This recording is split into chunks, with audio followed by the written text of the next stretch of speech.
हदीस पाक में आया, अल्लाह के रसूल अलैहिस्सलाम फरमाते हैं कि अगर किसी बंदे को दुआ करने का वक्त ना मिले और वो अपनी मुरादों को दिल में लेकर सूरह फातिहा पढ़ ले तो अल्लाह उसको मांगने से ज्यादा अता करेगा। इसीलिए हमारे यहाँ अहले सुन्नत में ये दस्तूर है कि जब इमाम साहब दुआ कर लेते हैं तो वो आखिरी में कहते हैं अल फातिहा। जब वो अल फातिहा कहते हैं तो हमारे मुक्तदी कहते हैं अल्लाह ये दे दे, अल्लाह वो दे दे, अल्लाह वो ये दे दे, वो दे दे का मौका नहीं है। जब भी अल फातिहा का मतलब सूरह फातिहा पढ़ो, क्योंकि हमारे यहाँ इल्म की बड़ी किल्लत है ना, कभी कुछ सीखा तो नहीं, सीखने की कोशिश भी नहीं की। आप देखिए मैंने तो बल्कि कभी कभी अल फातिहा कहने वाले को भी देखा कि उसने अल फातिहा कर वो भी खुद वो कह रहा है अल फातिहा का जब कहा तो मतलब सूरह फातिहा पढ़ा। बहरहाल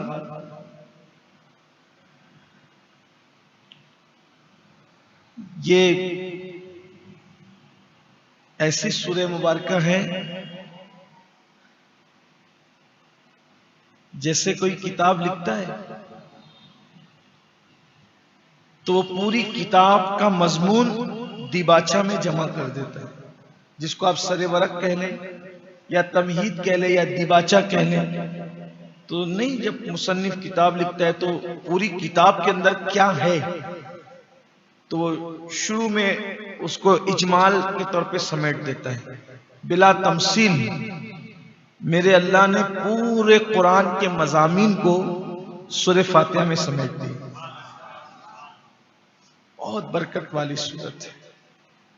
एक बात आपको और बता दूं, अगर तबीब डॉक्टर ने कभी किसी को ये बात कह दी हो कि ये मरीज जो है इसका कोई इलाज नहीं है और उस पर रोजाना 41 मरतबा ये सूरत पढ़कर दम की जाए, इस तरह से बिस्मिल्लाहिर्रहमानिर्रहीम अल्हम्दुलिल्लाहि रब्बिल आलमीन, यानी बिस्मिल्लाह की मीम को अलहम की लाम से जोड़कर पढ़े 41 बार, तो इंशाअल्लाह जिसको डॉक्टर ला इलाज कह रहा है अल्लाह उसमें भी शिफा अता करे।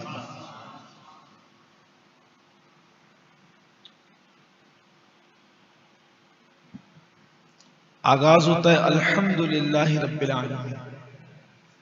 सब खूबियां अल्लाह को है जो मालिक के सारे जहां है। इससे हमें दर्स मिल रहा है कि जब कोई काम करो तो बिस्मिल्लाह से करो, लेकिन साथ में अल्हम्दुलिल्लाह भी, बिस्मिल्लाह वल्हम्दुलिल्लाह, ये भी सुन्नत है। किसी भी काम का आगाज बिस्मिल्लाह के साथ अल्लाह की हम्द से, इसलिए कि इंसान की जबान से जो पहला कलेमा निकला वो भी अल्हम्दुलिल्लाह रब्बिल आलमीन। हजरत आदम अलैहिस्सलाम का जब मुजस्समा बनाया अल्लाह ने, आपने सुना उसको, अभी पहले पारे में पूरी दास्तान है, उसकी तरफ में नहीं जाऊंगा। पिछले दुरूस जो आप बरसों से सुनते आ रहे हैं उसमें शायद वो पेश कर दिया गया है, लेकिन यहां जब अल्लाह ने आदम अलैहिस्सलाम का मुजस्समा बनाया तो अल्लाह रब्बुल इज्जत ने आदम अलैहिस्सलाम के जिस्म में रूह डाली। तो वो रूह जो है वो पहले नाक में गई, रूह नाक में गई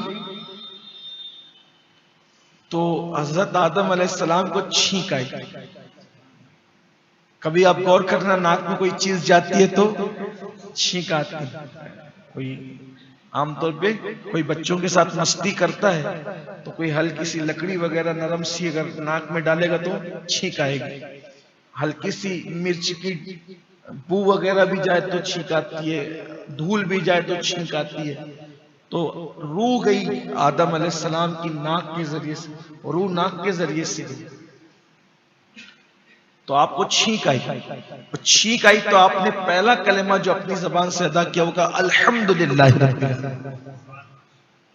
और जो बंदा अल्हम्दुलिल्लाह रब्बिल आलमीन कहता है गोया उसने अल्लाह रब्बुल इज्जत की तारीफ कर दी। हर एतबार से अल्लाह, हम अल्लाह की तारीफ का हक अदा नहीं कर सकते, लेकिन अल्हम्दुलिल्लाह रब्बिल आलमीन कह दिया मतलब अल्लाह की तारीफ आपने कर दी।